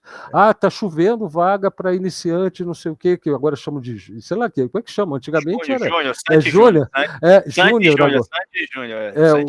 É o Dev Sandy Júnior, né? Então você está ali... correndo por essa vaga, mas no final, cara, você nem oportunidade de estudar pode ter, dá uma olhada nisso. Quanta gente se mudou para Portugal? Não, vai aqui, se muda para Portugal, chegou aí, deu uma semana. A gente não vai mais manter esse projeto, não sei o quê. Cara, se organiza. Porque tem muito mais coisa numa carreira profissional do que aquilo que dizem que você tem que aprender e aquilo que dizem que está dando dinheiro, que vai dar salário de $5.000, né? A primeira coisa é abrir o olho, tá? Mas enfim, de novo, eu acabo caindo para esse lado, né, cara? Não sei o que eu tenho, deve ser alguma doença. Não, mas é que uma coisa puxa a outra. Acho que é alguma doença. Isso que você falou é muito firme. Assim, você quer colaborar com uma coisa? Você quer colaborar? Então, conheça. Ajudar o bilionário, né? Ajuda alguma coisa que faz todo sentido. Ajuda o Blau. Daqui a 3 conversas vai ser com o Gomex. E o Gomex vai ser só isso que ele vai ficar falando. Então a próxima são o Gomex, eu e o Jeff aí, então qualquer hora dessa. Faz todo sentido. Você tá só desculpa, fala. Não, pode falar. Não, quer dizer que toda vez que eu converso com ele, 100% das conversas são igualzinho a conversa do Blau. 100%. Eu acho muito esse discurso, porque às vezes eu me manifesto de uma forma diferente, porque eu olho para o CNPJ como um bando de CPF. Então, tipo assim, ali também tem pessoas, ali também tem. O empreendedor, na imensa maioria dos casos, também é um trabalhador. É um trabalhador que está arriscando patrimônio pessoal, até certo nível. Então, assim, eu tento olhar as coisas de uma forma um pouco diferente. E mesmo essa questão hoje a gente tem escolhas como indivíduos, né, como pessoas livres, ou razoavelmente livres, de escolher caminhos profissionais ou formas de trabalhar que não estavam disponíveis há 15 anos atrás, e se fosse depender de hora que IBM, jamais estariam disponíveis. Então, nem todo capital novo é tão destruidor assim, né? Enfim, é o mundo. Mas, focando no assunto aí, né, do indivíduo, realmente você falou, a pessoa pode colaborar com meetups. Poxa, que é o que faz a Camila, né? O que faz o Gomex também. Então, você está ajudando demais a comunidade. E eu acompanho isso que eu trabalho com a Camila aí no Meetups de Doc, queria conseguir fazer mais, mas eu faço o que eu posso ali. E, cara, é impressionante como aquele evento, que às vezes é mensal, como ele é impactante, transformador para que as pessoas se envolvem ali, como é rápido o resultado para as pessoas, porque tira muito da mística, né? É impossível, nunca vou conseguir, não é para mim. Não, isso some. As pessoas mostram como aquela hora, aquelas 2, 3 horas juntas, ali, elas têm um impacto muito positivo para as pessoas e realmente as possibilitam buscar outras coisas, realmente mostram o caminho de certeiro ali, porque tem muito ruído, né? Na internet, no Twitter, tem muito ruído, tem pouco conselho bom. E você comentou também, cara, documentação também é um negócio legal, para trabalhar. Mas o meu ponto, que eu acho que é importante frisar, a hora que você for contribuir com código, não importa quanto tempo você está nessa, vai ser frustrante no começo, é um jogo diferente. Você pode ter 20 anos de experiência no mundo corporativo, onde você comita e foda-se. Desculpa, você comita e resolveu o problema, está salvando no banco, você corta lá depois. Você comentou e resolveu, ninguém quer saber se está bonito ou feio. E lá no open source, imagina a galera que contribuía código torto na época lá do kernel do Linux. O Linus ali, o Torvalds olhando, ele xingava a pessoa ali, naquela época podia, né? Ele era bastante tóxico, né, ao criticar a contribuição de alguém. Então, é um pouco frustrante às vezes. Você vai tentar 10, 15, 20 vezes até você entender o jeitão daquele projeto, que é uma comunidadezinha ali também, né? Enfim, mas é legal. Então, tem mil formas de ajudar, colaborar para o João, né? Para o João hipotético seguir esse caminho, né? Mas, sempre lembrando, né? Se você quer buscar isso em paralelo com o que você quer para a sua carreira, para a sua família, para o seu... Né? Então, se você conseguir coadunar as duas coisas e viver do open source que você contribui, legal. Se não puder, enfim, para algum equilíbrio, né? Porque o mundo é injusto, o mundo é feio, né? Então você tem que encontrar um ponto de equilíbrio para as aspirações, porque o mundo real te entrega, porque o mundo real é imperfeito. É por isso que eu falo, André, que talvez aprender a aprender, já passando mais para essa linha de o que você tem que aprender e tal, para entrar na briga, você aprender a aprender talvez seja até mais interessante, você ter a postura correta, a mente correta, sabe, fugir de certas coisas do conhecimento popular que contaminam o conhecimento profissional, técnico, né? Tipo, comandos do Linux, né? Isso não existe, mas enfim, né? Como é que a gente vai dizer para a pessoa que isso não existe? Ela ouve isso toda hora, né? Até de gente boa. E aí, enfim, você aprendendo a aprender, é o que eu passo sempre para o pessoal lá. Olha, eu posso não passar para você agora, nessas horas aqui, todo o conteúdo que já está no manual há séculos, mas você aprendendo a aprender, que é o meu foco, você vai lá e vai entender o que está escrito, coisa que você não conseguiria se você não tivesse treinado, exercitado o hábito vários hábitos que vão fazer você superar as dificuldades. E é isso que a gente está falando de aprender a aprender, né? Mas, enfim, quando você pega o jeito, aí você vai para qualquer direção. Né? O que eu acho que o André também estava comentando algo sobre isso. Né? Pega o jeito de um projeto, mas pega o jeito de pegar jeitos. Né? Eu acho que isso é o fundamento. E está faltando.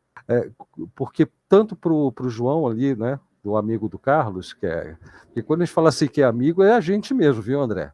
O amigo está passando por uma situação assim, não, é ele mesmo. O André é o Carlos que quer saber, viu, André? Mas essa história aí do amigo, né?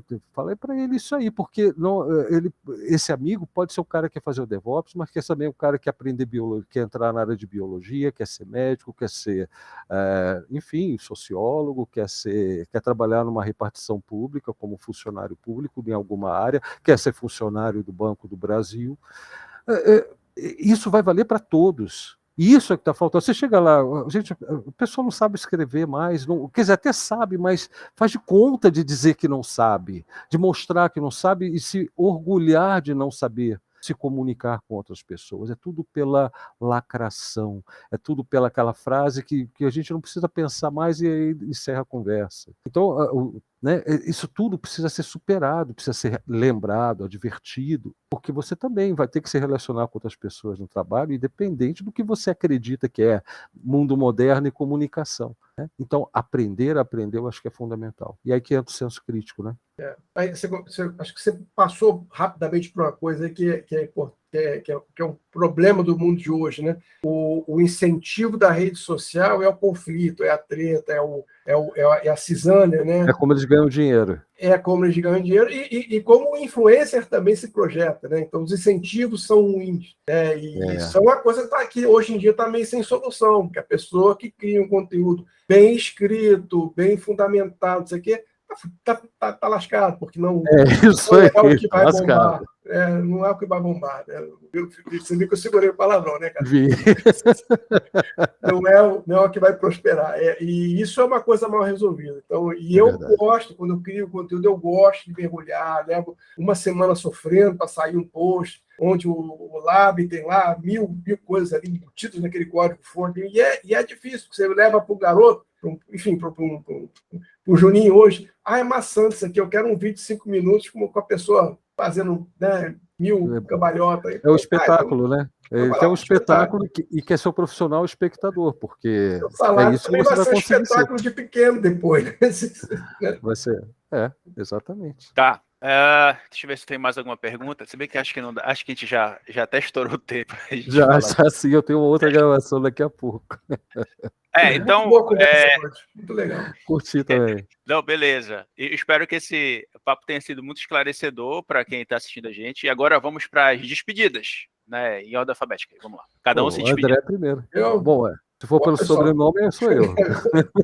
Bom, pessoal, foi muito bom o evento hoje. Esse é um assunto que é muito querido por mim, porque mesmo quando o open source era uma coisa dita disruptiva, que tinha muita objeção contra ele no mundo corporativo, eu era um defensor disso, fazia apresentação, isso lá, garotinho, acho que ainda tinha cabelo ainda. Eu defendia muito essa bandeira, eu gostava, foi legal ver essa transformação no mundo. A própria cloud sendo catapultada pela open source, foi uma simbiose muito legal, com os prós e contras, enfim, né? Como o pessoal falou, o capital meio que permeia tudo e meio que estraga tudo e ao mesmo tempo também ajuda às vezes, mas é como é. Então, foi muito legal ver isso acontecer e hoje nós estamos discutindo questões que ainda bem que estamos discutindo, o futuro do open source, né? Porque estamos partindo de um ponto inicial que foi uma conquista para nós, acredito, chegarmos até aqui onde estamos. Né? A gente não pode ser só pessimista. Né? É legal. Agora estamos aqui num patamar muito legal. Como ponto de partida, estamos num lugar maravilhoso para atingir uma coisa. Claro que pode piorar, mas claro que pode melhorar. Tá? Então, acho legal esse tipo de conversa. A gente olhar para trás e ver o quanto que a gente caminhou, isso faz bem para a gente, como indivíduos e como comunidade, né? Perceber isso. Legal, pessoal. Estou feliz aí com o convite, Carlos. Pode me contar comigo para a próxima aí. Sou eu agora? Então tá bom. Obrigado aí, André, Carlos, pelo convite.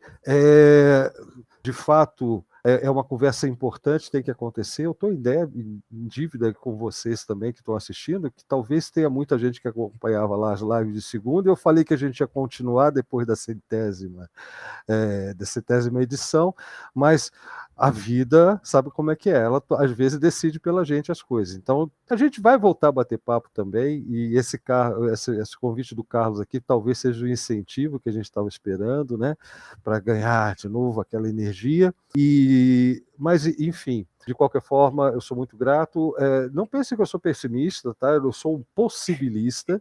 Eu acho que tudo é possível. Eu acho que se tem qualquer ganho e perda, é sempre em função das pessoas. Nunca é. A gente tem que pensar muito nisso. As pessoas é que fazem as coisas. A corporação tá, não, é o funcionário daquela corporação que chegou na diretoria, que se reuniu com um monte de outros colegas, forçado pelo capital, talvez, mas também ali porque deu sangue e ele vai ser uma figura anônima e você vai ter aquele benefício, assim como aquele coleguinha que está lá no GitHub contribuindo fazendo o pull request dele lá, sabe? Isso aí é fundamental. Vou reforçar aquela mensagem que se você está começando, procure conhecer os fundamentos, não é ir conhecer, aprender, né?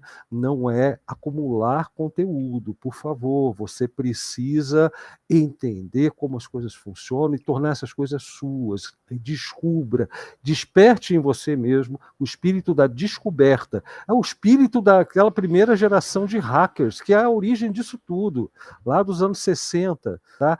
É aquele espírito que prevaleceu durante a década de 60, que você é o eco daquilo que você está ouvindo hoje, sabe? Não tem como. Esse mundo se faz por redescobertas, por criatividade, com dinheiro para que essa criatividade seja implementada, se ganhe lugar na realidade, mas Sem a criatividade, a gente não vai produzir nada. Não existe criatividade artificial como quer. Tem imitação de criatividade, imitação de inteligência, mas elas não são inteligência e nem criatividade. É você que tem inteligência e criatividade, precisa cultivar isso. Não vai crescer sozinho. A gente tem apenas os impulsos naturais humanos, a gente tem aquilo que a evolução deu para a gente, mas é apenas potencial. Se você vai usar ou não, a opção é sua. Às vezes você é tolhido de ter uma opção e a gente entende, mas se você não tá, se você tem a opção e a oportunidade, agarre. Tem curso livre gratuito de Shell, por exemplo. Você pode visitar lá blauaraújo.com, você vai encontrar canal da EBXP no YouTube, né? Também tem vários cursos em vídeo ali completíssimos e não são básicos porque eu não fico limitando dizendo esse papo, não, isso aqui é básico porque depois eu vou lançar um avançado. Não, aqui é curso para você aprender, você vai ter que se esforçar, a responsabilidade de aprender é sua e a minha é de participar e de te ajudar, né, nesse processo do que for necessário. Tem lá todos os canais de comunicação. Abração, pessoal. Beleza, beleza. Muito obrigado. Queria agradecer vocês dois aí. Foi muito legal aqui o tempo que a gente passou junto. E viu, pessoal, todas as referências que vocês falaram vão estar aqui embaixo, todos os sites do Blau vão estar aqui embaixo. Né? Acessem o canal dele, porque eu também frequento muito lá o canal dele, desde antes daqui. Exatamente. Do YouTube, tanto tem muita coisa bacana para a gente aprender lá. O pessoal que veio aqui antes, que se queixava muito de fundamento, tá aí, pronto. Hoje tem uma enxurrada de fundamento para vocês. Fundamento do fundamento. E eu espero ter esclarecido vocês. Eu espero ter disponibilizado para vocês esse conteúdo que vocês estão pedindo aí. E queria agradecer a presença dos dois aqui, dos três, né? Que Massa. O Massa caiu, teve que se ausentar antes. Mas, enfim, que seja. Muito obrigado e até a próxima, pessoal.